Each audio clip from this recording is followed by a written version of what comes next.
How's it going, Eric? Oh, not bad. To answer your question, I'm actually the next one up, but because of the 2 weeks of delays, I'm I don't care who runs tonight. It would be just won a game. Peg might even be ready, so figure we'll let folks show up, and like I say, we'll decide then. Because if we hadn't missed July 4th and last week, let's see, it would be your turn, yeah, Oh, but shouldn't necessarily go by that. Return of the cat. Hello, buddy. Yeah, my hours are changing after this month. Hmm. No more cable calls. Cables and calls are going overseas. What sort of calls? For a cable company, Cox Oh, Cable, okay. it's going Gotcha. overseas. So now we're going to support the auto industry, dealerships. Well, you take whatever calls sent at you and just do your best. Yeah, it's supposed to be just helping them with tech stuff, printers, stuff like that. Get the keep benefits and everything. No more working on Sundays. We'll be working normal hours. Howdy enough. How goes? Good evening. How are y'all? Well, hanging in there. Dealing with the accursed sun. I say it looks very bright on your screen today. Yeah, it's that damn sun. It won't set. It's supposed to be Saturday night game, but here we are. It's like freaking daylight. I've been doing some yard work. It saps it out of you quick, that's for sure. I haven't done much of anything today except play games, and I'm sapped. But of course, that was last week. Still recouping from it. Yeah, I had one of those ramp builds this morning, so very tired too. Fun times. Oh, I note you never responded to my note. I stopped by your house 3 times. You were never home. What? When? I was in Tennessee the week before last, week of July 4th. I stopped by Monday afternoon, Tuesday afternoon, Thursday afternoon. But I guess you had this work thing to go to or something, Well, Monday afternoon I was here. Thursday afternoon I was here working, but I was here. I pushed your little ring doorbell every time. Huh. Well, okay. But yeah, I'll chastise them. I just recently got a promotion and just started a new job section, so I'm going to stay with it for like a little while, build up some experience, Cool. Well, with us, they wonder why we can't look up documents. Well, you got these 2 documents with the exact same title, but they do different things. One of them's not even necessary. So, and just the way they title the documents makes them hard to find when we need them. So yeah, with us, it was just poor document control. I've got a company that I deal with at work that their documentation system, they've changed the back end on their documentation system like 3 times. So even if you can find a solution somewhere, it'll link to a document that's moved somewhere else. Yes, dealt with that too. Documents are full of links that go nowhere. well, it may seem like a trivial task, but documentation is actually very hard and time consuming. Oh, yes. And it has to be done. The larger you get, the more important it becomes. So some asshole might have a stroke and leave you in the lurch. They what? Some asshole might have a stroke and leave you in the lurch with a bunch of servers that were cryptically configured. Well, the old saying about that is, hey, servers, they document themselves. No, not so much. Particularly these days, with the way cloud architecture has become, layers upon layers upon layers. But I do remember leaving the school. I spent 4 months documenting the work that I did, and that became my primary task. It didn't hurt that it was, COVID had just hit, so I had time to do it. But yeah, spent 4 months documenting everything I possibly could, so that when my Randy walks in, I handed him like 300 pages worth of documentation about everything, and he's like, Right. "Cool," and yeah. So and if you don't do that, the guy that's walking in the door at you, it's like, what the fuck?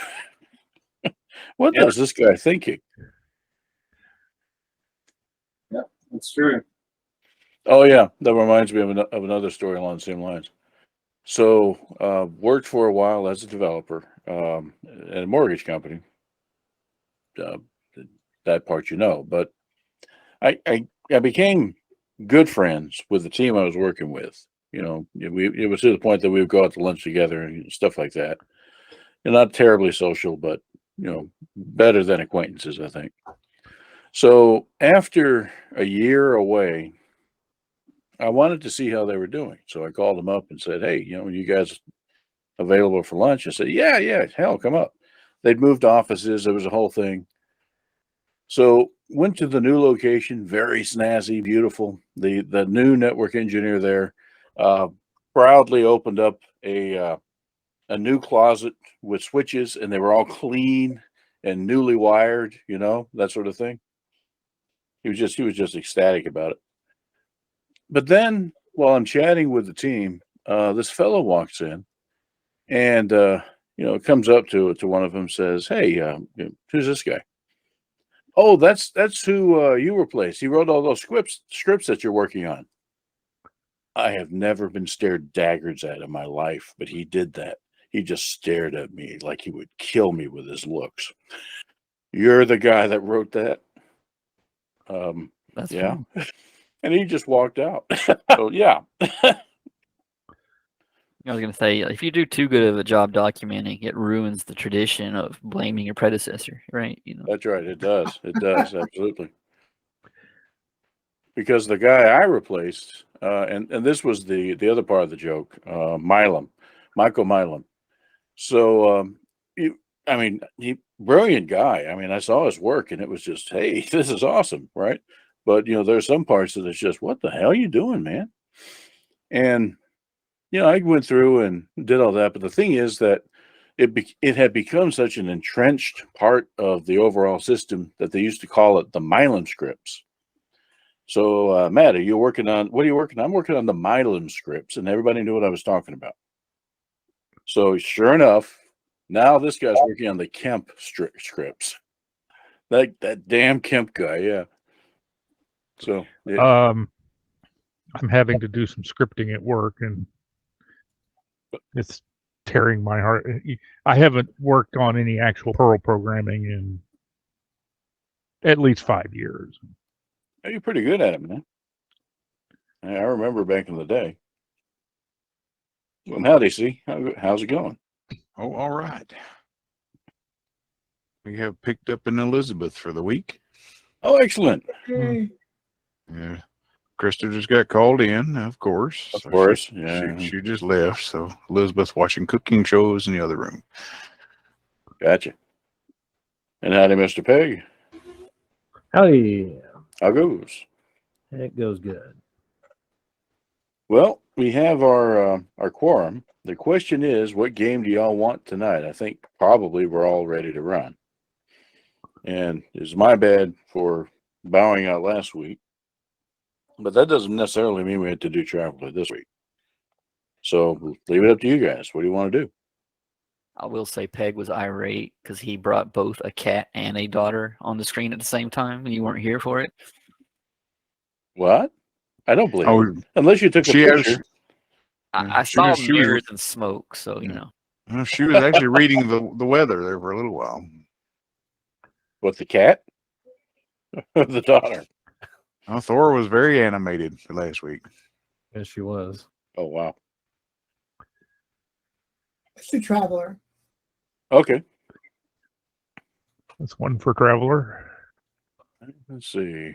I don't really hear, much. Folks really don't have much of a preference, it seems. We're just ready to play. Yeah. Okay. Well, Traveler then.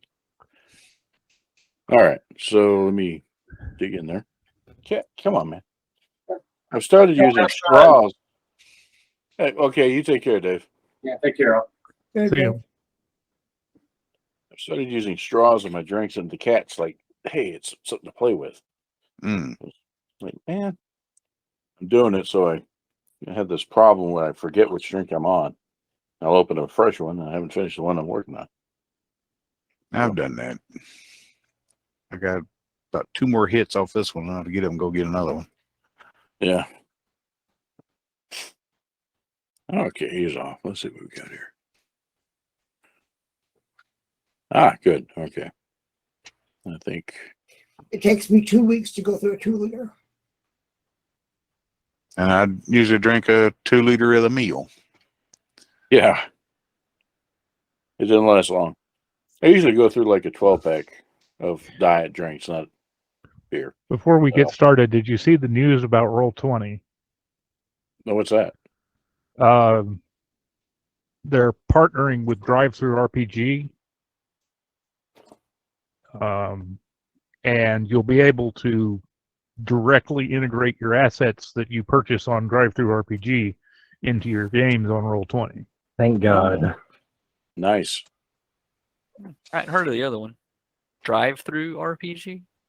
It's Mhm. pretty cool. You can get manuals for just anything on there and map packs for Roll20. And I've been running into problems because what happens, you have to download the maps to your computer itself, then transfer it over to Roll20. I gotcha. Okay. They come under a bunch of different names: Dungeons Masters Guild, Storytellers Vault. They've got Drive-Thru Fiction, Drive-Thru Cards. Why drive-through? It's just a name.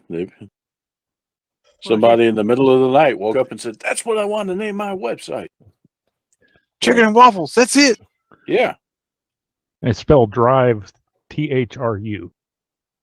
You know, there's a lot of people that spell the word through that way. Mm-hmm. Come on. All right. There we go. All right. What's that?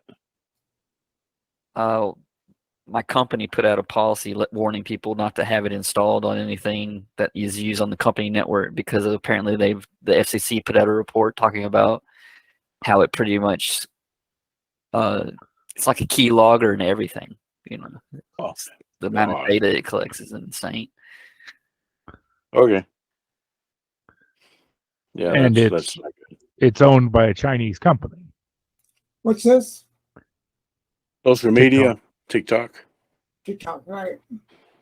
The one that's it's the favorite of the young set. Yes. At least it was like 5 years ago. I don't know what the kids are doing these days. That my old man sites link to. They kind of dredge the TikTok and Reddit and repost stuff on Newsweek and that and like.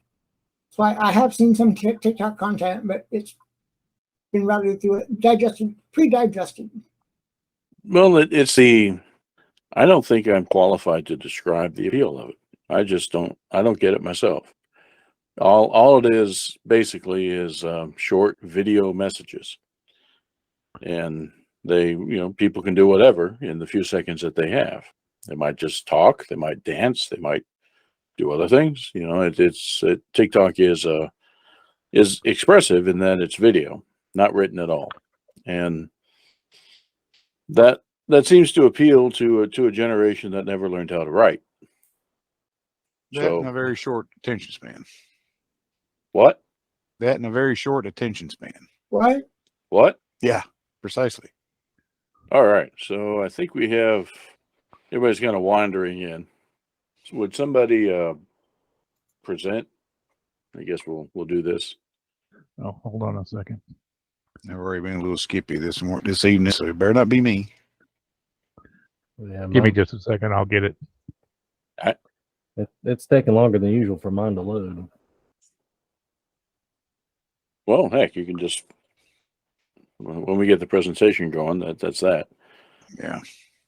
With what is going to be coming up tonight, I don't, well, yeah, I won't give you any spoilers. You'll just have to kind of to deal. I believe I saw the Mysteries of the Universe last time by accident. You did, yes. You Kind of like Detective Bean almost. I don't know. yeah. You brought in the solution for whatever was happening with the radiation. Okay, there we go. Okay, so and I'll just go ahead and get started, and you can keep working on getting it loaded there, Miss Fag. So does everybody remember vaguely? It's been a long time. Where we parked. that answers my question. I'll summarize. There were space battle things going on. Yeah, this is We were at the academy back at Rithapole Landing because some people got really hurt, and we were discovering stuff about this like radiation sickness or something. okay. So I need to give a. I don't want to spend all game recapping, but yeah, space battles is probably the major feature of what's going on right now. There had been like 4 major points of concern, and 2 or 3 of them have worked themselves out. At Rithapole Landing, you were attacked, and you may remember that the Eliethia herself, you guys, the hero ship, helped the Rithapole take out those attackers. You fought a Corvette, got really badly mauled, but you slowed the Corvette down enough for the Rithapole to come up from behind and take her out. So right now, the Eliethia is in the shipwrecking yard under repair. So too, well, not in the shipwrecking yard, but similarly being repaired is Samuel, who is very badly hurt. The rest of you have experienced. Need a new spleen. New spleen. The rest of you have experienced something that the folks in Rithapole have been experiencing for some time, about a week. Again, all this stuff correlates to when you witnessed the demolition of the ancient station, that was about a light year out. A radiation sickness that seems to be sourced from radiation coming from within the body. And they're finding that this is affecting wildlife throughout the ring system. That was Bitterman, your encounter with the gory. Looked like it was gaunt and sickly. And then the bees show up perfectly healthy, and it pisses them off, and they take it out. Yeah, that led to your bee discovery. So there is a fix on the way for that, and it has to do with the metabolism of these teleporting bees. Something to plug in here is there has been a theory floating around amongst the academians that almost everything on the ring surface is genetically engineered. And many of those things are genetically engineered with psionic abilities of some sort. It seems that the bees have teleportation as a documented psionic ability. Hmm. And the gories have something too. It's theorized that they have some sort of telepathy. They're able to, life sense. They can sense their prey, and that's how they're so good at sneaking up on things.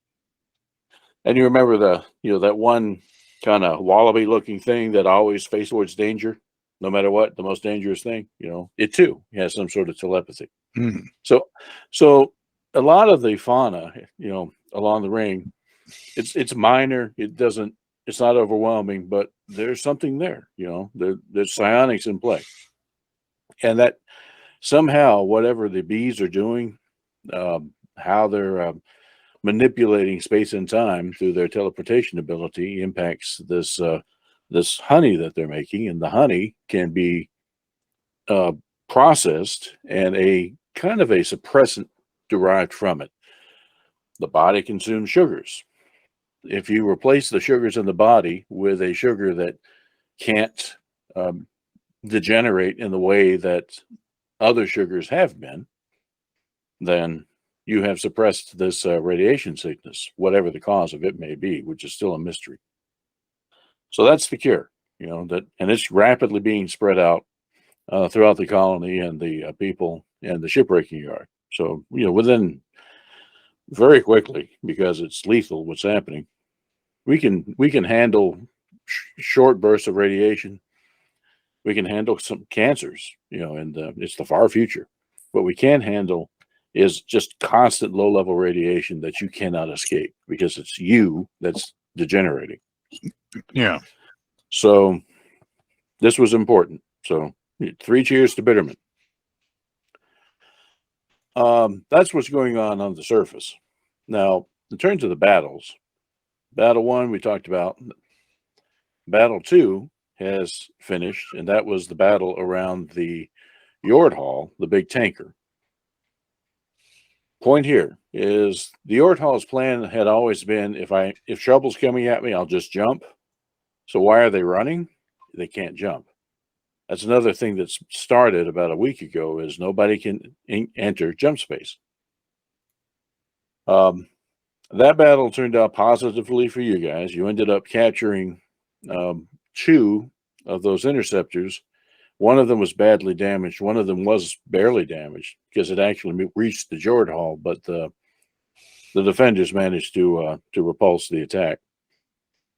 So Yord Hall is in good shape. It's been beat up a little bit. Some of the defending Novas, were damaged or destroyed. But the outcome was wildly positive, given the odds. Not so much Battle 3, which was down here. This is one of the planets with ruins on it. This is also where start pulling up names. We do have a large cast of characters. Yeah, you guys remember Agatha. Several games ago, it was clear that Agatha had a negative effect on the ring world itself. She is the direct descendant of, it was her blood, B null, if you recall, that allowed the original Monsalamus thing to be destroyed. Well, we discovered that the ring world itself is another Monsalamus. That's how the ancients built ring worlds. They unleashed these bio ships on whole systems and let them gather the material themselves to eventually form the ring world by interlocking with each other, essentially going to sleep. So you're sitting on a ring-shaped Monsalamus colony. That's what the ring world is made of. And because of that, with the discovery that Agatha could still kill it, and if she kills it, she'll kill everybody in the ring world. Yeah. So that was why she left and went to this colony down here. Well, the bad guys knew it, so they sent an attack down there to do something, one presumes, against Agatha. Our biggest ship, the Anne Catherine, a corvette, and several civilian ships tried to put up a fight, but it turns out that these attackers, like the Rithipol, they have kind of slapped on some ancient tech weapons, and they just sliced right through them. Anne Catherine was on the run, kept this one guy busy for several days, but they were able to land their attack force. They were down there for half a day, then they left, and we had no idea what happened because we haven't had comms from the surface installations. We assume that went poorly. Currently, one of the Gazelles and the attacking mercenary cruiser, they're headed back towards Zulu, this remnant giant jump portal thing that the ancients left lying around. You remember there were 2 in system. One was beat up, destroyed, and the other one was relatively intact. And the one that's been intact has a lot of science going on there. But apparently the Lemikins, the bad guys, set up shop there. They used the vastness of the thing to hide their own resources and ships, their own efforts and their own people. And when they were ready to spring their trap, they took out the scientists that were there. They're no more. And then sprung their various attacks around the system. And then the final battle, way down in southwest, was of an old friend, gas giant, and AB1D. You may remember that was the moon that had the the big like Gaijin monsters. It was quite the thing. People actually landed there, and you obtained that artifact that was later key in defeating the Mont Salamis colony. Well, there's been a fight there. Apparently, the folks, there was a lab ship there. Rather than allow the lab ship to be captured, because they realized they couldn't defend themselves against what was coming, 2 scouts, they destroyed it. They took off in their little cutter and destroyed that thing. And the cutter rendezvoused with a friendly scout, which turned tail and is trying to make it all the way back to Rithipal, being pursued by one of the enemies. And it's a tail chase that they're not going to win. They have exactly the same acceleration. They won't catch up. Meanwhile, the second scout descended to the moon. We don't know what they're doing. They seem to be going after something down there. So that is a recap of where we are now. The Rithipal is intact, basically station keeping about 1,000 kilometers right above Rithipal landing, ready to shoot at things. The Eliethia is not intact, not ready to go. So let's see, Loki. So right on the heels of this working and helping develop this cure, which I guess we'll call it, for the degenerative illness. Roll your best science roll and let's see what you get. Because something else is coming up. All right. For that, I'll say this. When you're walking back to the academy from the hospital, and the things are busy, particularly around the hospital, particularly where you've evacuated the city, if you recall, to about 10 miles out, because we were concerned the Lemikins might come here and try to attack the city itself. So we've set up camps circling the city to kind of spread out the people so that they're not such an easy target. That's also the case with ships. We don't have a working shipyard right now because of the destruction of that mercenary cruiser in our former shipyard. So any ships, that we have, be they jump capable or not, have been landing in fields around the city. So you've been helping out. Let's say you're not walking back from the hospital, but you've been helping out the medical teams that have been going to these camps, trying to get everybody immunized, for lack of a better word. It's not that. We're basically giving them a glucose injection, and if you're diabetic, it's not great, but it's necessary in order to try to replace one type of sugar with another. It's being done very quickly, and there are some side effects, but they're better than dying from radiation exposure. So you notice that it's just dark. It's unusually dark, which is a strange thing to say. I mean, that day and night cycles on the ring world are accomplished by essentially large solar sails that block light, that orbit well within the orbit of the ring world itself. And these are, the ancient tech themselves. So they're super lightweight, self-repairing, they adjust their own orbits, and they've been doing that for eons. It just seems unusually dark to you in a nighttime cycle. She's gonna outside. We're on the surface, right? Yep. Yeah. Look up. So then say, Bob, you see anything up there? Okay. Oh, let's give it a base intelligence roll this time. No skill bonus. Just you're looking up, and you got some of the medics looking up too. That's better. You've lived on the ring world like everybody else here all your life. So, like people on Earth, you're familiar with the stars, constellations. We see patterns in the sky that aren't really there, but we make them meaningful. So Right. yes, we have constellations, for the people on the surface of the ring world.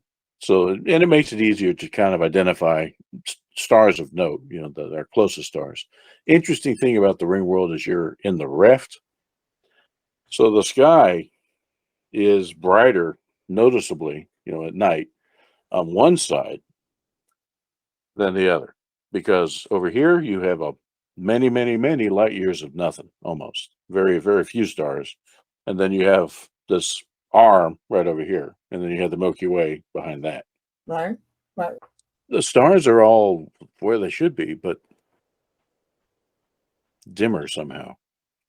I really want Bob to get Bob's scan on that. That's there's something. If it's dimmer, then there's something between us and the stars. I want to find Okay, out.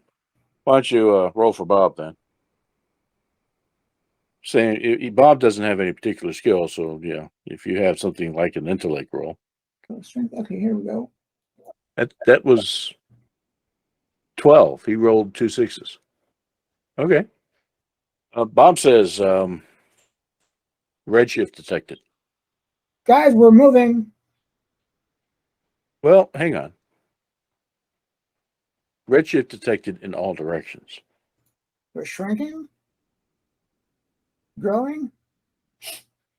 Oh, don't worry. This is confused, astronomers too. The universe is expanding. If you look far enough away, everything is. The reason you can't see beyond the borders of a certain point in the sky is because the light's so redshifted we can't make it out. But this is not a local effect. That you don't see stars that are maybe 100 light years away, which is still an incredible distance. Redshift like this. I mean, not you're seeing it, and that's the strange thing. For time traveling. Well, you can theorize. So what do you want to do with that? Mention it over comms. And see if anybody else has any clues.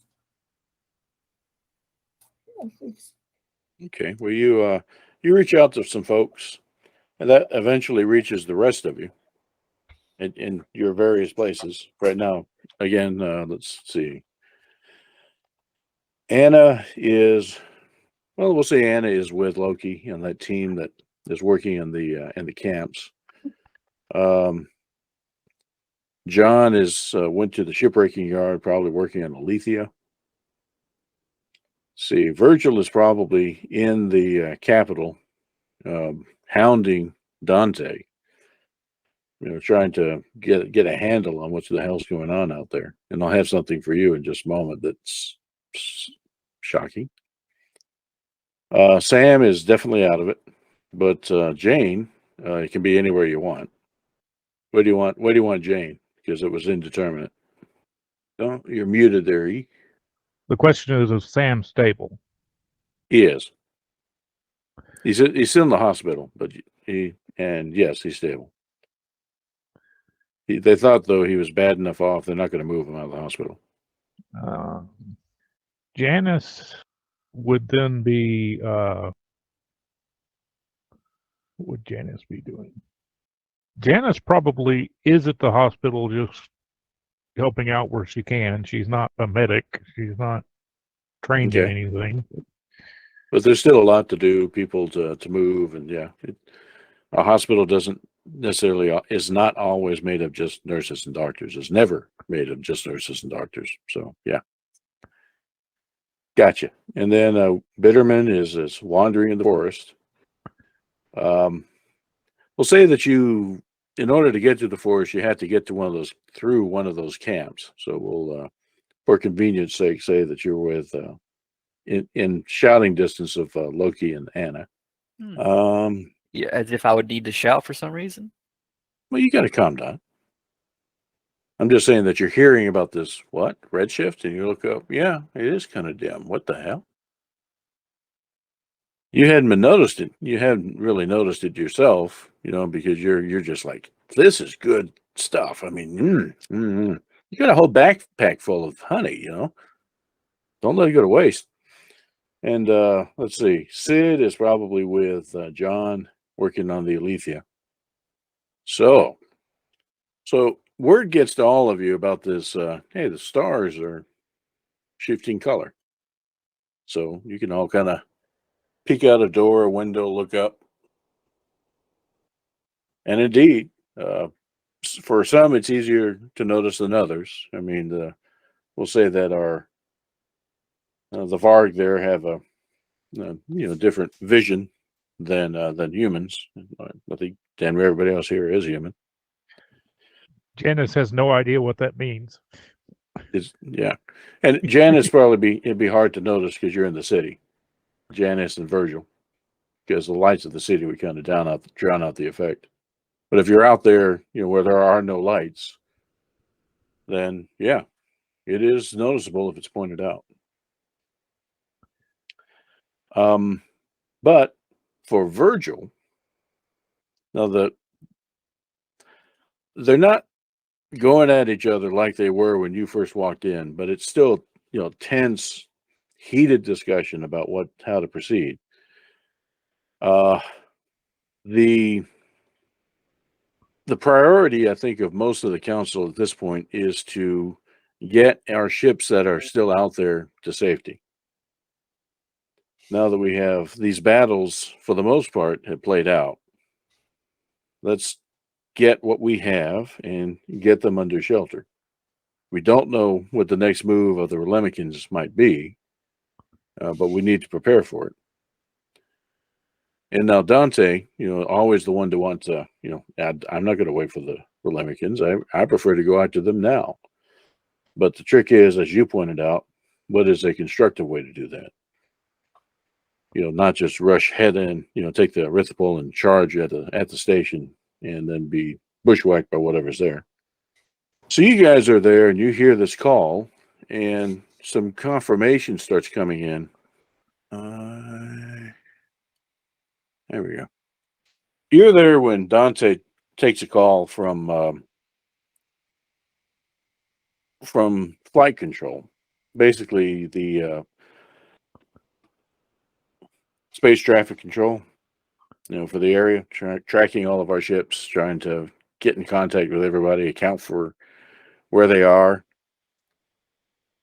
They call up, you hear this call with Dante, and they say, sir, I'm not quite sure how to describe this. Well, just get out with it, man. What is it? The gas giant is gone. Dante kind of, what? We just observed the gas giant and the moon surrounding it vanish. We had some ships in the area, but we've lost contact with them. That would be to the southwest, bottom left of the map. There used to be a gas giant there. Used to be moons there. There's a research station there too, wasn't there? That's the one that self-destructed. That's right. The lab ship did, but there were other facilities. Yeah, poof, gone. And when Dante asks for more details, he just says that they're constantly monitoring it, visually, satellites, and just looking at the system. And of course, there's significant light delay, so whatever happened hours and hours ago. but nonetheless, on our telescopes, one moment those the gas giant and its moons were there, and within 2 or 3 minutes they had all disappeared. You mean they all didn't disappear at once? No. It started with the most distant object and then came closer. Something this way comes. Okay. So that's the new information that you have at this point. How do you want to deal with it? Can you tell if the disturbance is still approaching? All right. Anybody have a physics or astronomy type skills or astrogation? Give it a roll. And or jack of all trades. Okay. All she got is basic science. Well, go ahead. And the other one was better. Okay. So yeah, Virgil got it. All right. So here we go. See if I can freehand it. So Virgil, you realize, okay, that's a big clue. Whatever happened didn't happen immediately. You know, it's not like they were destroyed, but a wave passed over them. So let's look at other objects in the system that are similarly distant to see if they're also missing. And that's easy to do because there is just debris every damn where, you know, from wrecks of old ships and this, that, and the other. You got to do this. There we go. And indeed, when you do that, there is a definite correlation. Forgive my my drawing. Let's see here. Yeah, that's what I want. There seems to be a sphere. No, come on now. Let me. Oh, it's black on black. No wonder. There. How's that? Something like this. And objects that were mapped and known to be beyond the edge of that sphere, and that the actual distance is indeterminate because you haven't actually. You need multiple observations of a disappearance in order to really get a good idea of its exact location and speed. But that's a general idea. You know, maybe like within 1,000,000 kilometers of that line, whatever this is happening. Don't know how fast it's moving. By how fast you saw the wave pass over the gas giant and its moons, it's close to light speed, whatever it is. What would a supernova shockwave look like? Not this. Not that. And just by looking at the arc and where it changes, it's centered on Zulu. That would be correct. And you don't need to roll for it. No, forgive my lines, but okay, that's not even a line. You can make fun of that one. I'm making fun of it. Yeah, so it's centered on Zulu. I can't even blame Oracle for that. So, assuming that your estimates are correct, and it's moving approximately light speed, centered on Zulu, moving through the system at that leisurely rate of the speed of light. Let's see here. We want to be on this layer, and we want to do. Don't want that. Well, if it's moving at a decent fraction of the speed of light, it's very close to us at this point. It depends. Yeah, it depends. If it was moving light speed, it would have hit you at the moment that the observation hit, right? So, but you know that yeah, it's if it's still out there, which we don't think it is. Let's see, what is that? 850 million. Okay. Reminds me of the Star Trek episode, What's the Nature of the Universe? Yeah, you can do it. 0, I think. Yeah, that would be about 8 hours. If it were moving at a significant fraction of the speed of light, that's less. So how fast it's moving is an important variable. And somebody with astrogation can try to make that estimate. I can try again. I didn't do very well last time. Yeah, you go for it though. Yeah, about what I thought. Wow.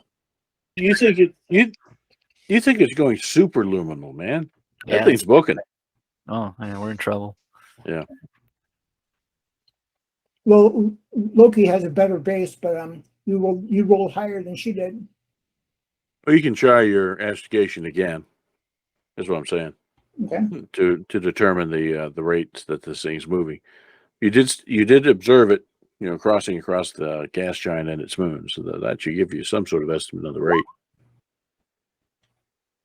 That's better. It is not going at the speed of light, but it is like 0.2. So it's a significant fraction, yes. That 0.2 means that in the time that it took for this light to get to you. All right, here we go. It means that it's actually, in reality, oh, come on. Let me draw a line, please. Wow. Hard to make this thing. Probably right here. And it's just that the light hasn't reached you yet of the effects of that. That puts it about, let's see, there. That gives you a couple days. But it doesn't give folks like the Yort Hall or folks at your other outpost down here that was attacked. They're going to see whatever it is much sooner. Nevertheless, we'll work them as much as we can. All right. So what do you do? Well, I'm her boss. Well, we've determined it's come from Zulu. Maybe it's like a jump or something. Maybe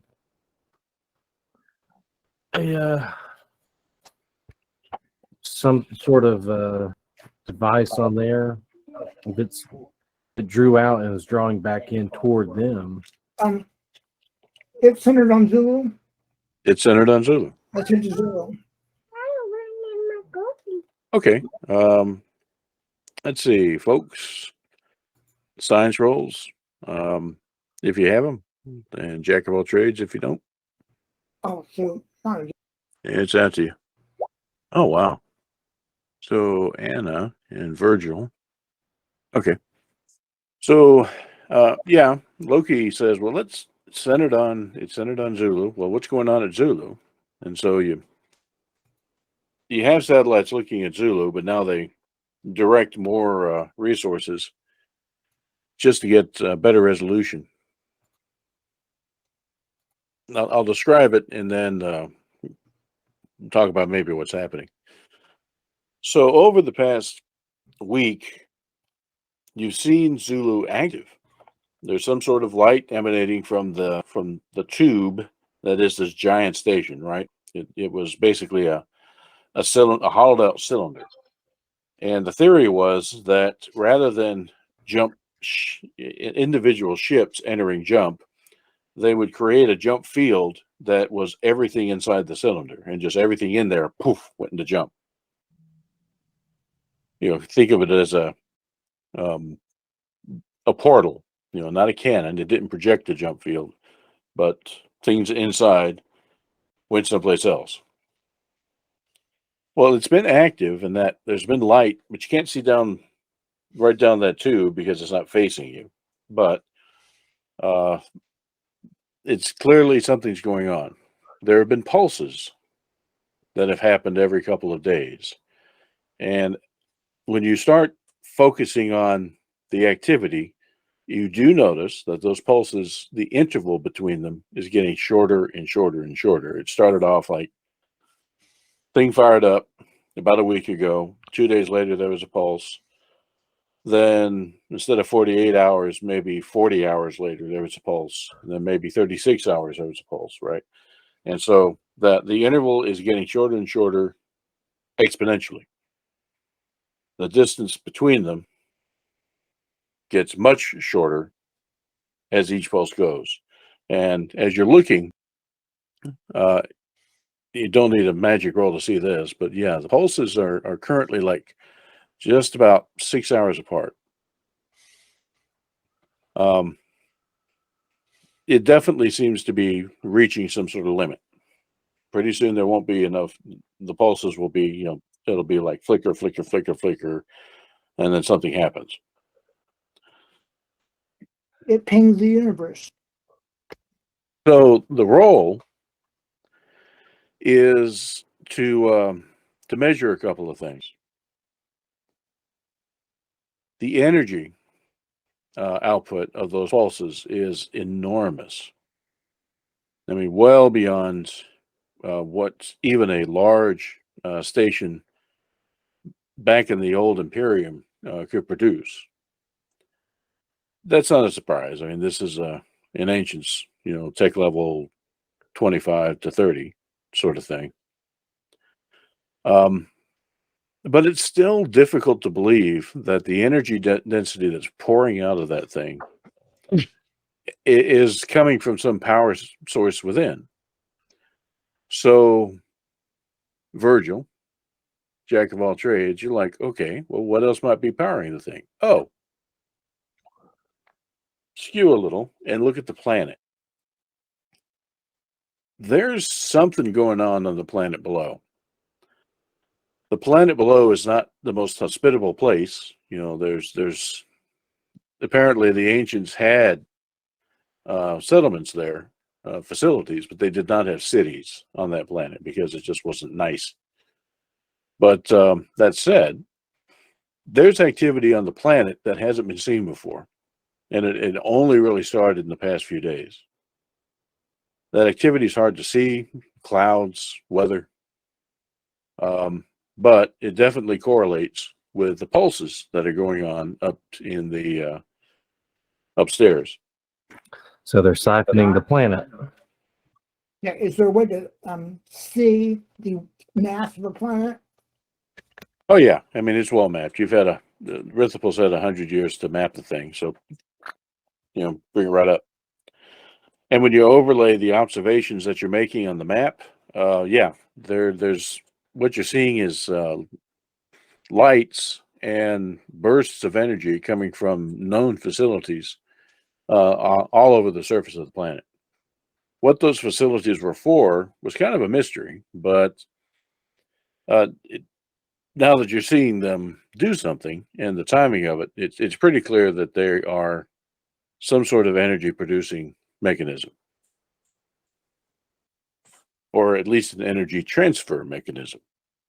I think he asked for the mass of the planet. Did he? I thought you said map. Okay. To that, it is. At our tech level, yes. Yeah. To that, it is. Hold on, I actually have it. Let me see if I can pull that up. One of these guys, what is that? B2. There you Really, my question was, is that mass changing? go. Yeah. No, Okay. it is not. One thing that is happening, and I'll go ahead and give that to you, is the temperature of the planet has risen by 0.2 Celsius. That's noticeable. Yeah, it's noticeable. Well, talk about what you can do. Well, first problem is that don't want to move it. I'll measure it here. There we go. Is that even if you wanted to go up there and do something, it would take several days for ship at 2G's acceleration to make the trip. But whatever's happening will have finished by the time you get there. So any possible window of opportunity for direct action is passed. What can you do indirectly? Well, Dante asks one of the jump capable ships to again attempt to jump out, and again they still cannot. So that is restricted from you. The exact nature of whatever's happening is still unknown. You don't know that this is destructive. You don't know that it's not. The only thing that you can do is communicate. You have several rounds of light speed communications that you can make between yourself and the Relemicans, either at the station or in the attack group way down to your southeast. But we tried a little bit of talking to them, and they've been very At this point, yeah.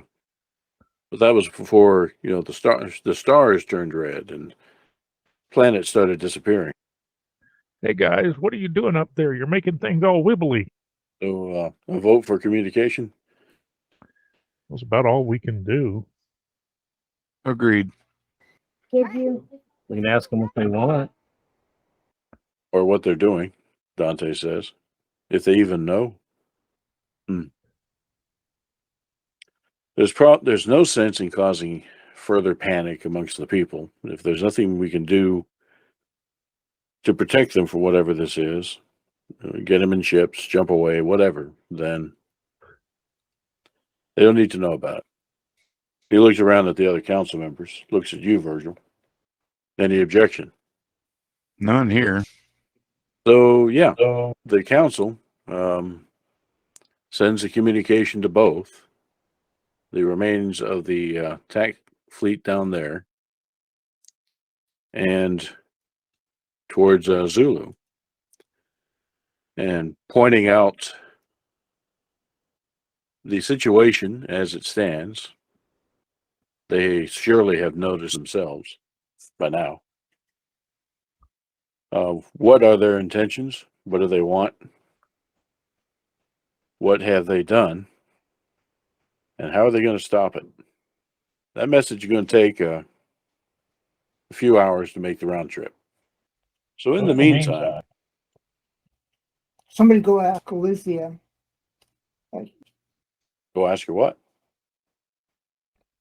There's something funky going on with the skies. Anything ringing in your ears? She nods. Laughter.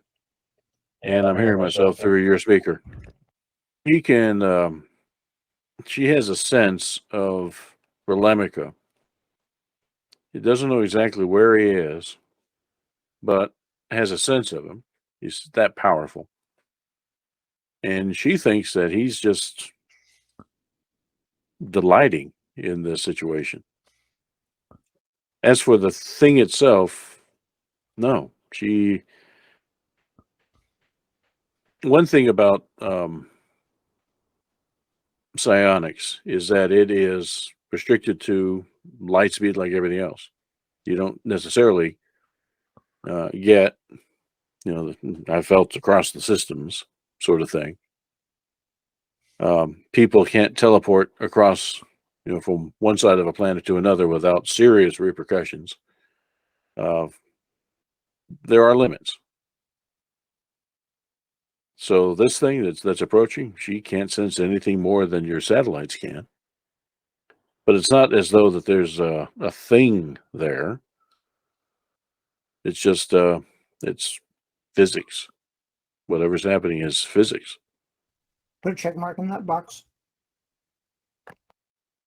So in the intervening hours, waiting for the response, the council breaks up, and Dante goes out to actually.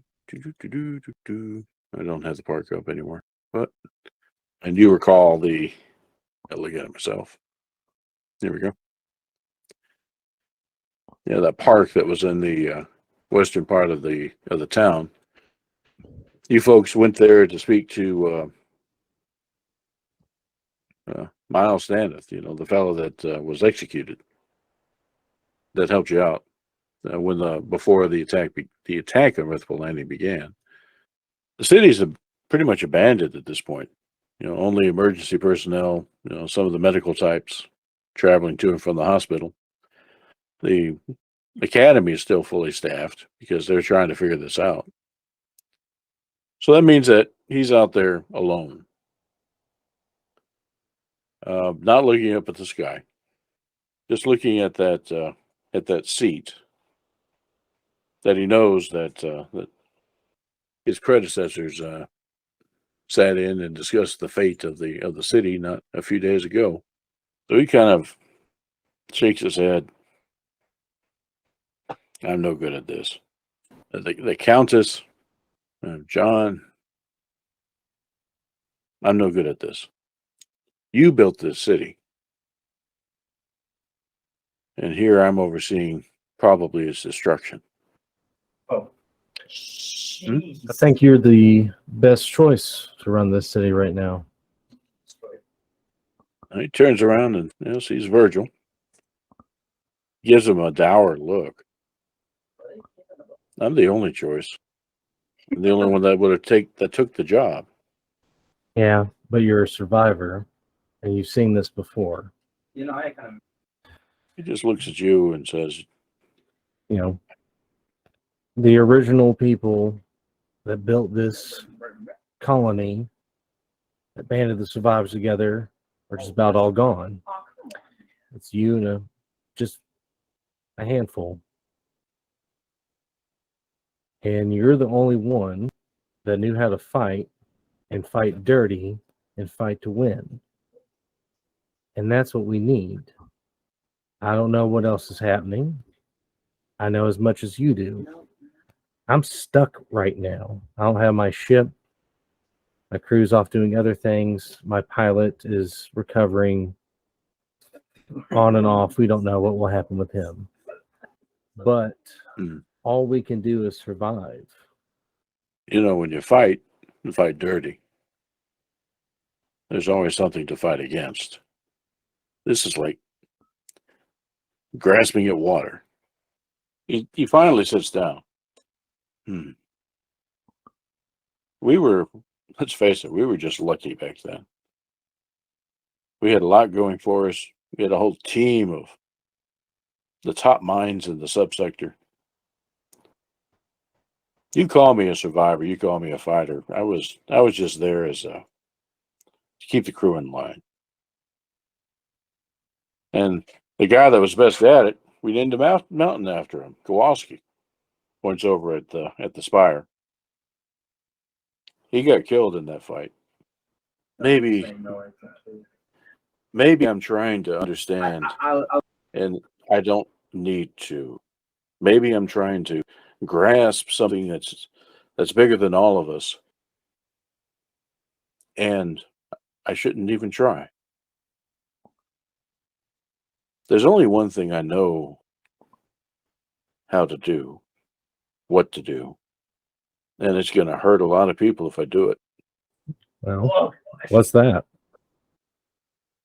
Fight dirty, you say. I can fight dirty.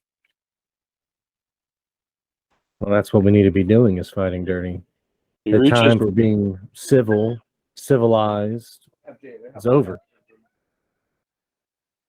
He takes a knife out and it just plunges it right into his leg.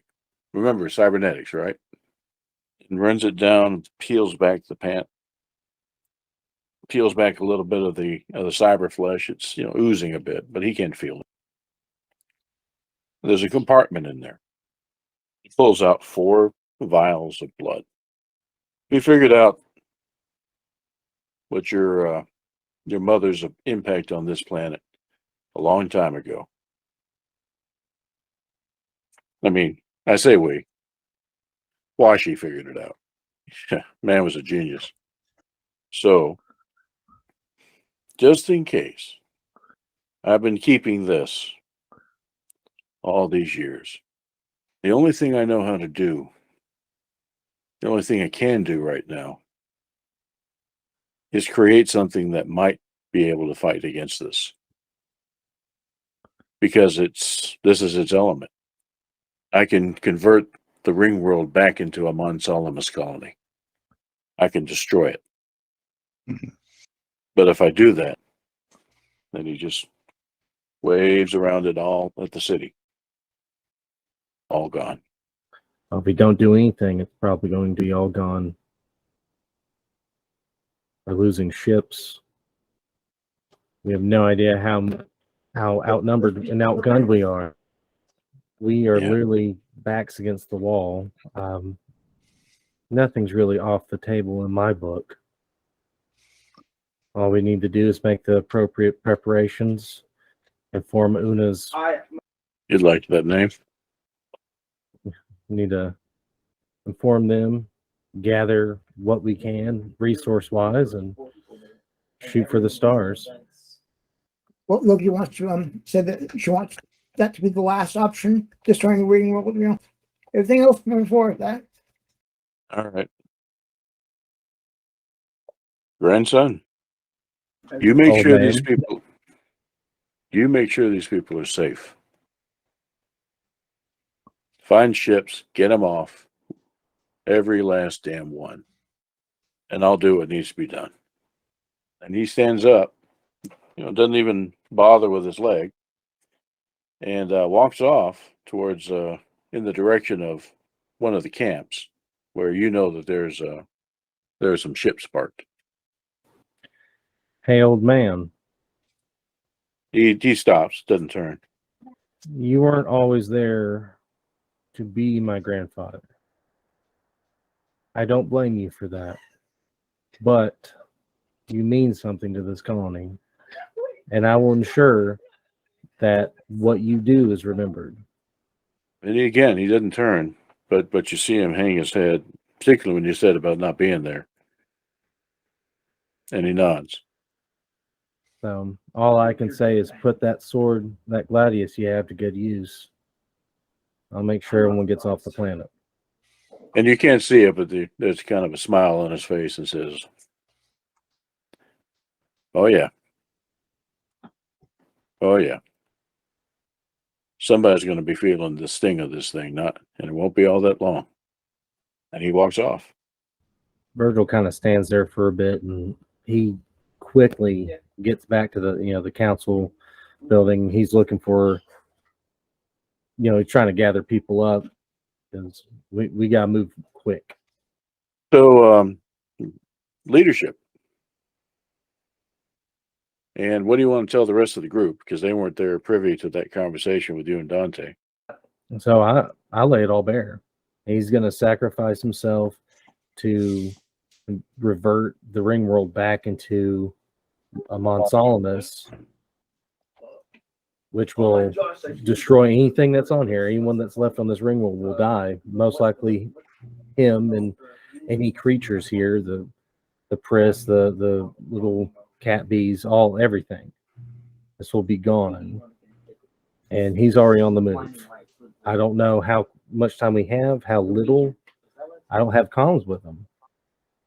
So we need to move quick. We need to immediately call back ships. We're basically going to have to make a nomad fleet. Anything that can fly or be vacuum sealed and have oxygen pumped into it, we need to hardwire onto ships and boogie. Reactions from the rest of you? What about those we can't move? yes, and those we can't find. And this is a big place. Well, I think the first thing we need to do immediately is send out a message, if anyone can, to Una's Covenant. They're very important. They have a lot of weaponry, relics, but they don't deserve to be stuck here and left to die. They deserve a second chance too. So we need to. That's priority. Whoever's furthest out, work out, work in. And we ain't got a spaceport, so we're probably gonna have to make the actual breaker yard the heart of the evacuation process. That's probably where most of the ships are concentrated.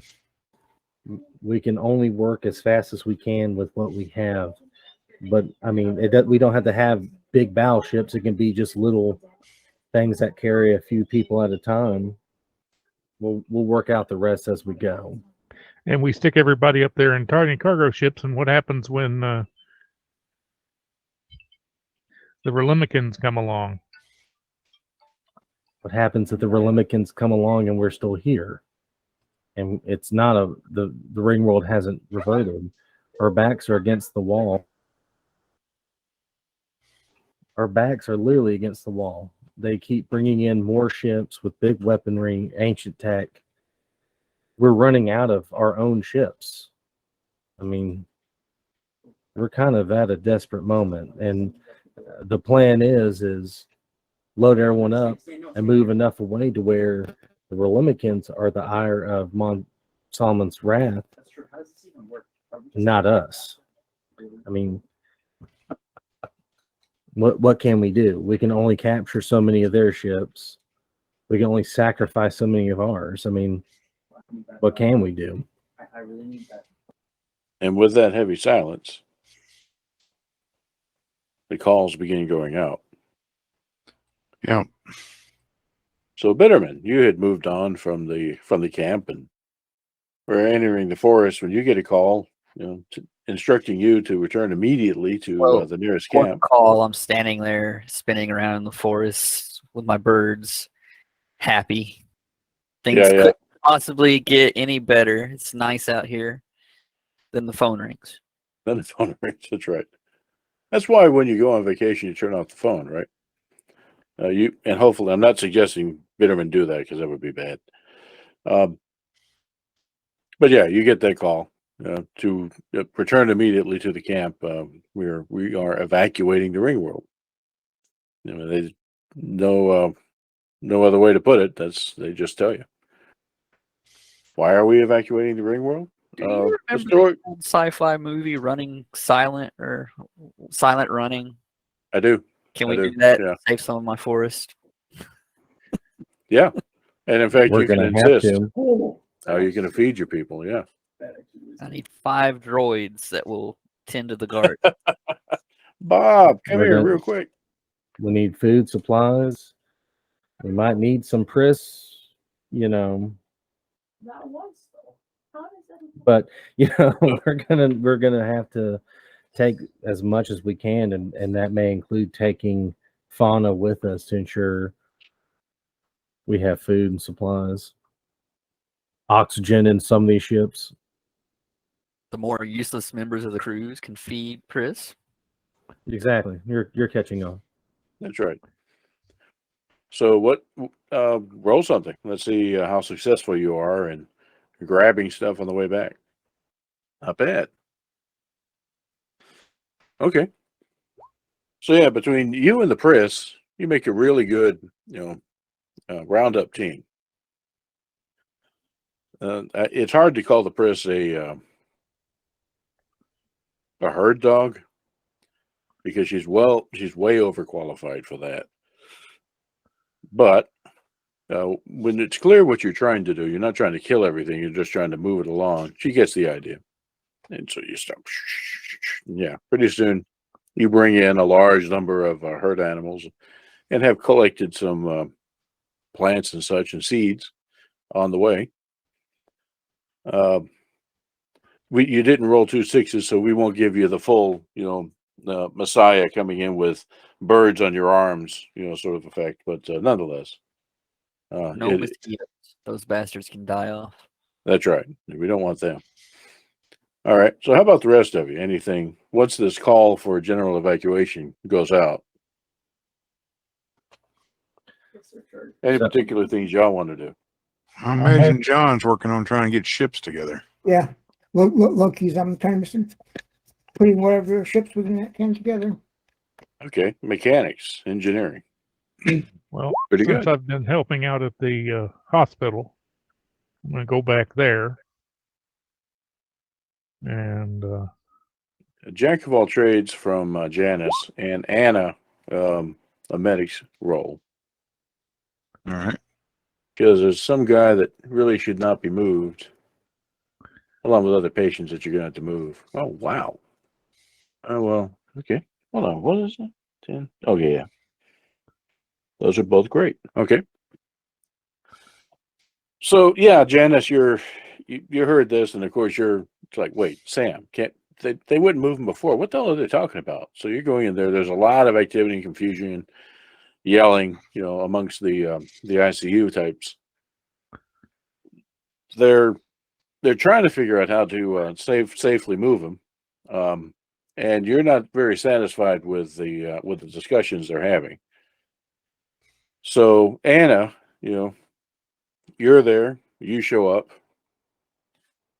Between you and Janice and the team that's there, you come up with a reasonable way to get Sam still on life support there, and move him out. They think that they're going to have a ship that has sufficient facilities to hold these critical patients, and so they're trying to get the ship to come here as close as possible to the city before they move the patients, and that's all being worked out. No, that probably makes sense. So that's what that role's for. Let's see a leadership role from Virgil. Okay, this is harder. This is hard. I mean, people understand the need for evacuation because of the threat of the Relemicans, but nobody knows, what Dante has planned. They don't know that everything that they built their whole lives is possibly going away here very shortly. But it's still very hard to get people to, leave their possessions behind, pets, all that good stuff. Of course, Bitterman might recommend bringing the pets along because they're edible. So I tell people, if you have pets, bring them, a bag each per person. If it's, that's what you get. That's what we got the room for, and that's pushing it to the sciencey types, and all data, anything that we can salvage, save, that needs to be saved. It's important. Star maps, everything, anything that is a necessity for us, we need records of the colony. The colony will survive. We'll move on, but we'll keep our history that way. Stuff like that. Mm-hmm. So that too is being done. The cultural stuff they're getting at. I'm looking for somebody. Looks like you're going to have. Here she is. So it's during that part of the roundup where you're getting the academics. Okay, we need you to break away from your work now, and let's start getting you to ships, but we need to figure this thing out. Well, too late for that. The Relemicans, we got to worry about them.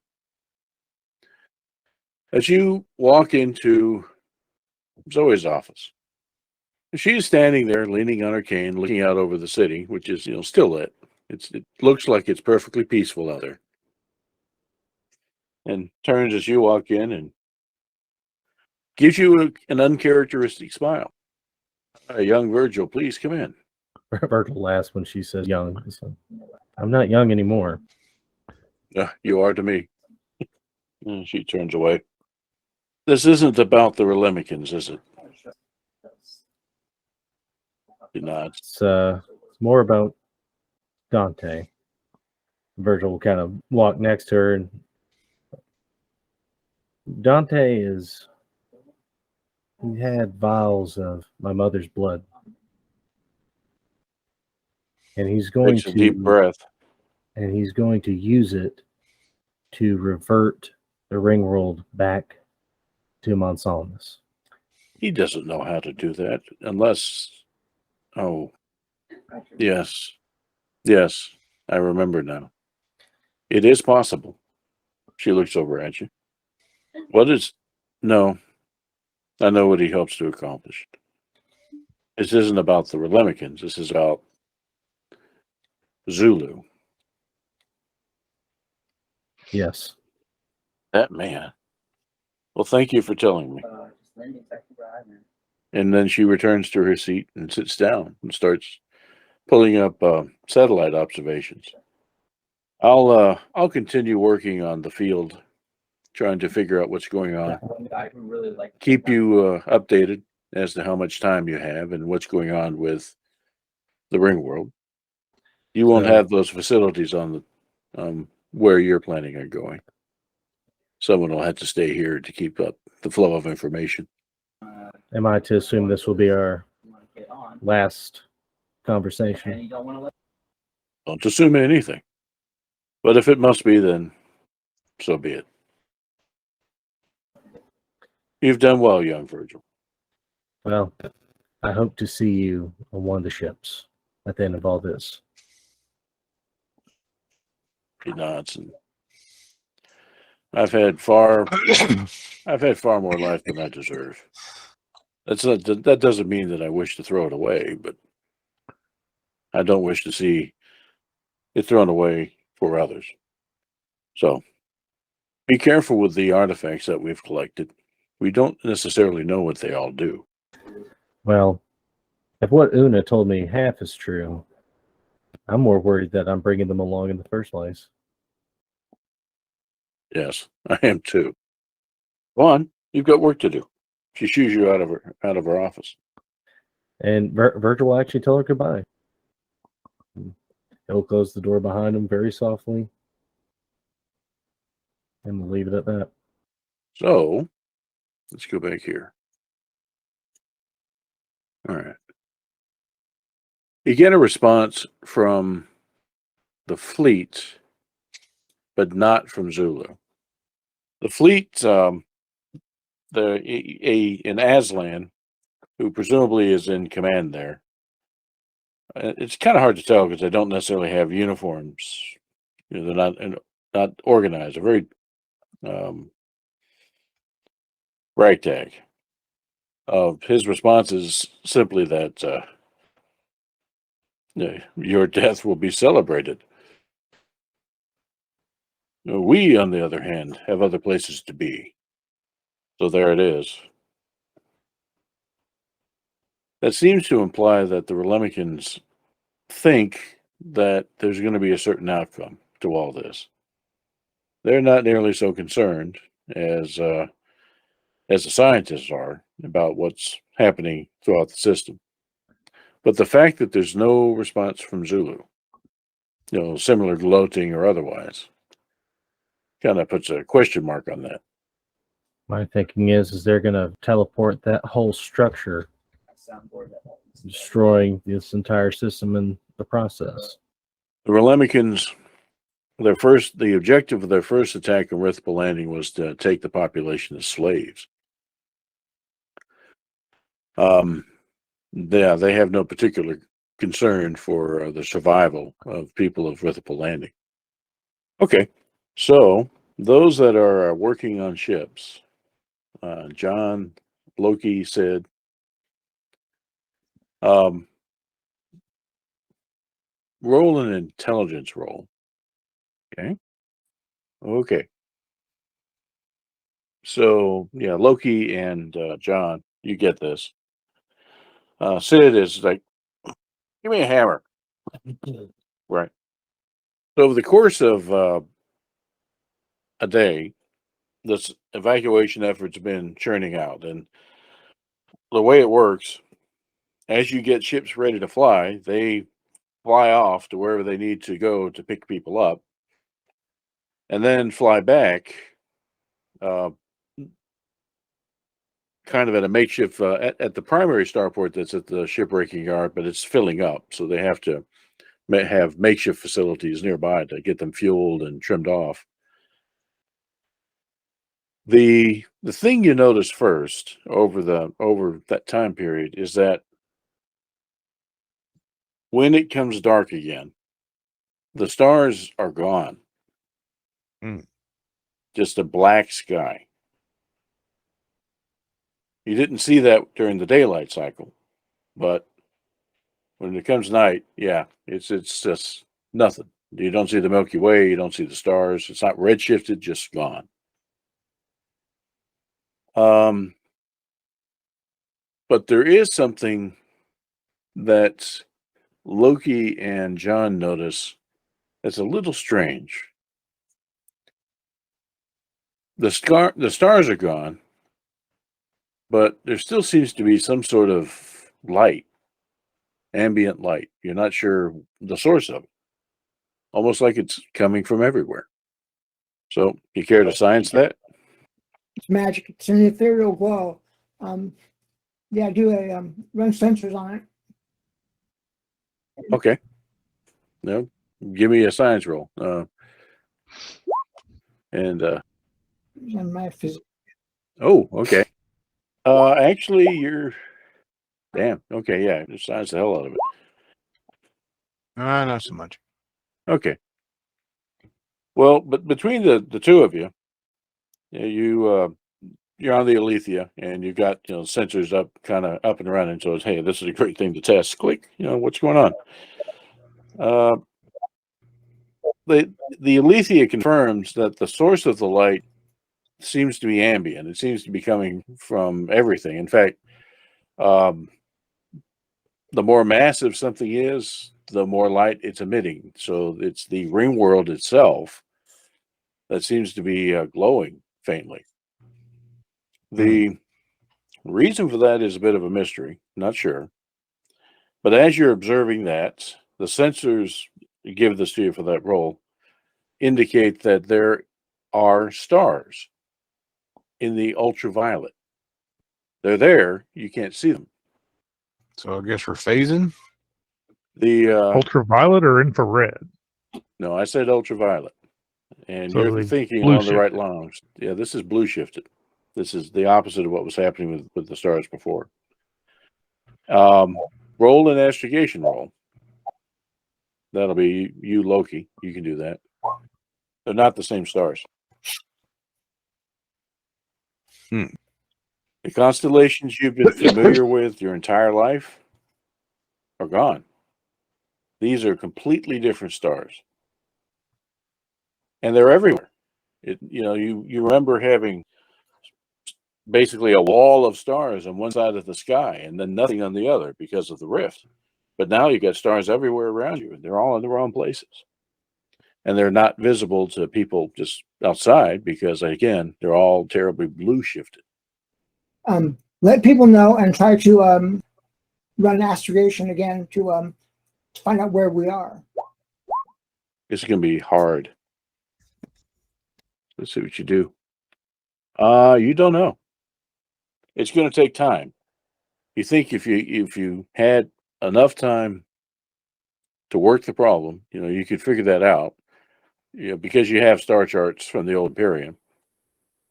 Assuming that these are charts that are known, these stars correspond to places that the Imperium mapped, then you can figure it out. But it's going to take time.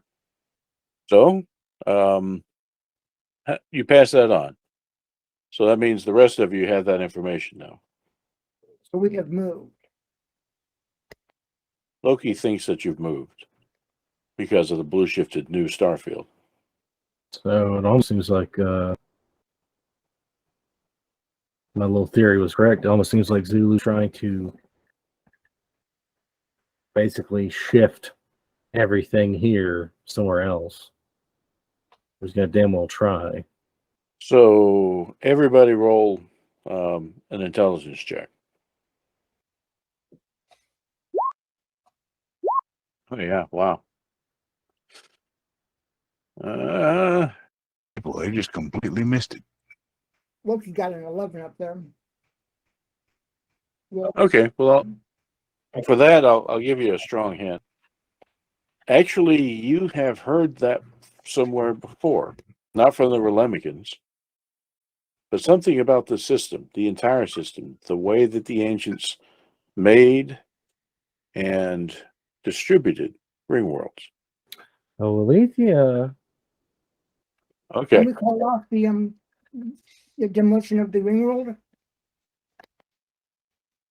Well, we'll get to that. I think you might. We have a scene coming up. So yeah, you get in touch with Eliethia, and she, like everybody else, is trying to help with the evacuation plans. But Virgil, you're the one calling her. So what do you say? What do you ask her?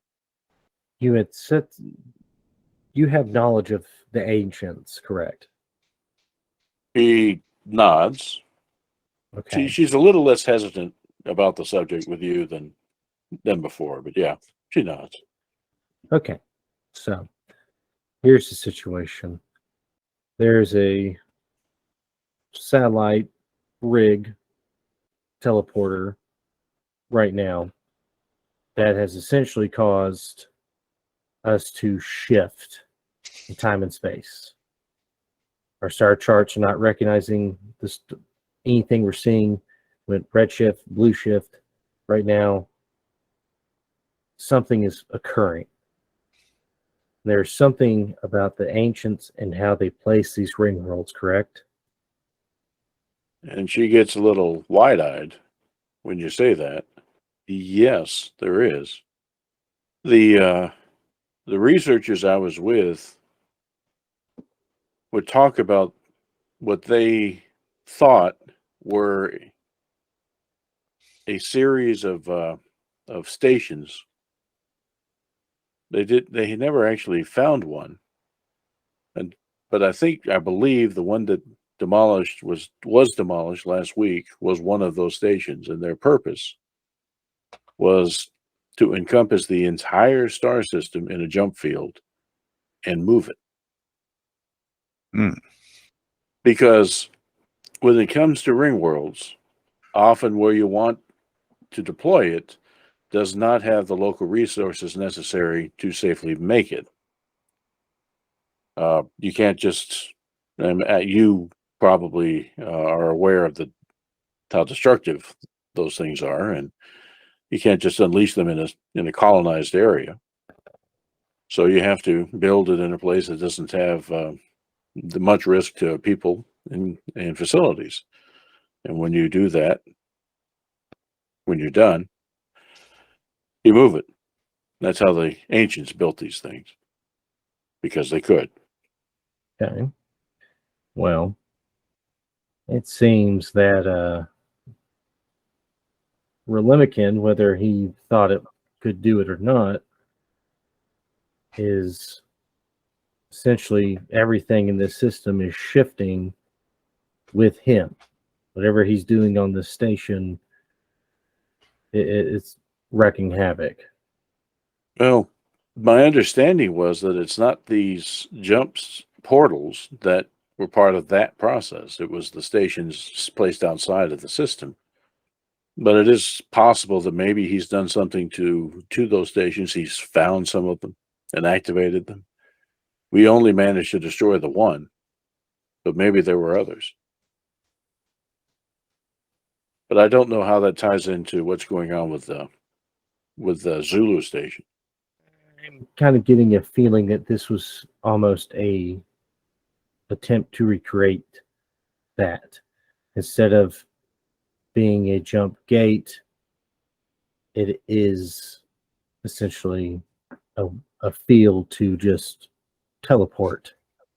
Here you go. You hop in. You said the word. You hop in. You pop. Here you are.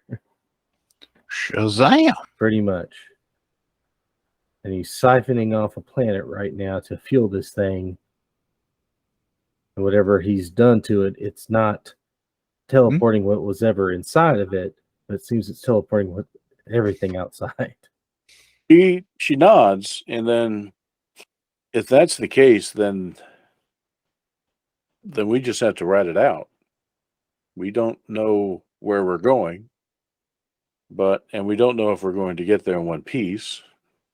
But it's too late at this point to actually stop the process, because this has been building up for days.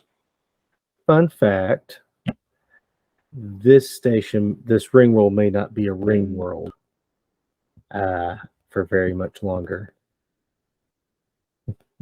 And she kind of, she's totally out of the know on that one. What do you mean? So, you know the life cycle of these ring worlds, correct? Oh, yes. And we have told you that we have seen the beginnings of the life cycle continuing, correct? The ships, the pods. In reaction to Agatha, right? Well, let's just say a really, really pissed off old man that's lived longer than he's wanted has a good amount of that blood in vials and knows how to reactivate this ring world back into a Monsalmus. And yeah, her eyes go wide. He wouldn't. Is that what we're evacuating? It's exactly why we were evacuating. His plan is to turn this back into that beast and hope that it looks at Zulu as the tastiest snack in the system and takes out the Relemicans and leaves us alone for the time. You see a lot of conflicting emotions cross her face, and she's finally, yeah, I see why he would do that. I don't know if that will work, but I suppose if we do nothing, then we're as good as dead anyway. Exactly. And I'm doing everything I can to get people off that are off world evacuated, the people on world evacuated, doing everything I can, and I don't know how much time I got left. All And right. it looks like the clock's getting at least to 2 minutes to midnight right now. He nods. Is he going to do this alone? Yes. He closes her eyes for a minute. No, he's not. Someone knows he's trying to do it. Relemica. Is he on the ring world? Yes, he is. Because now I know where he's trying to go. Kowalski. That's where you'll find both of them. Kowalski. Could we win in a fight against Relemican? She shakes her head. If he's by himself, maybe. But he won't be. I know where to get some fighters. You know her too. She actually gives a wan smile at that. Well, we don't have much time. They're on their way there now. So if Angela is still around, I'm gonna snatch her. I'm like, you get Una. You tell Una bring everything she's got that can shoot or blow something out and is anti-psionic. The Mount Krolaski. Everything else that's not important or people that ain't fighting, tell them to come to the shipbreaking yard. We're getting off the rock. Dante is gonna turn this back into a Monsalmus. Una will know what I'm talking about. Yes, she will. It's like we'll rendezvous at the Mount. I'm gonna get a ship, some fighters. You good? You got that? Yeah, she does. Huh. So, I'm and trying to make something. Yeah, go ahead. so I pretty much running to the war council. Shit. It's like Monty Rip. Python, running in the distance, coming to get him. Yeah, I'm like, Could somebody give me a push? Give me All my right. brown pants. Relemican is on his way, and he is not here for negotiations. I'm gonna need anything that's available, anything with weapons to be on alert, and I'm gonna need some gunners and my people, or anyone willing to go fight. We might be able to take him out right now. So yeah, big flurry of activity. Roll a leadership and tactics roll. Let's see how those turn out. Mm-hmm. Yep. Okay. Yeah, there's so much going on right now that it's a little bit hard for you to get your own people organized.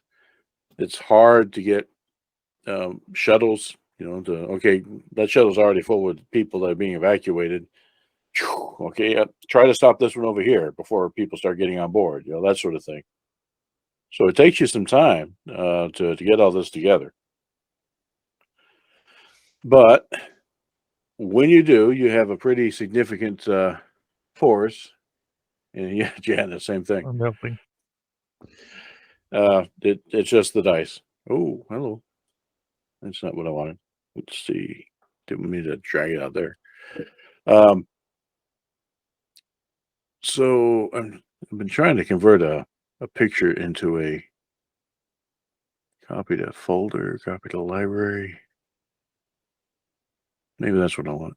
Yes, thank you. Okay, perfect. This is what I was after.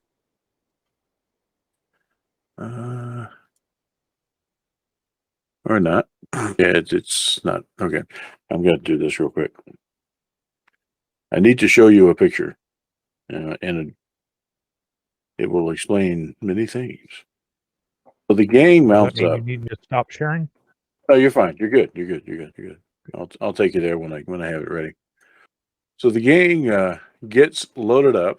You meet up with Una's folks. You head off towards, and I thought I had that picture. I do. I got head off towards Kowalski, and you've heard me describe that before. You know, the big comet hit the outside of the ring world at some point. And the ring world is so tough, you know, just like a catcher's mitt, ping, but it left this kilometers tall, sharp indentation. I mean, the top of it, the top of the spire is so high, it's over the atmosphere of the ring world. So you can't actually breathe up there without a suit. It's a thing people do. They actually climb up to the top because, hey, you know, people climb Mount Everest. We have folks that climb Kowalski. So that's the thing.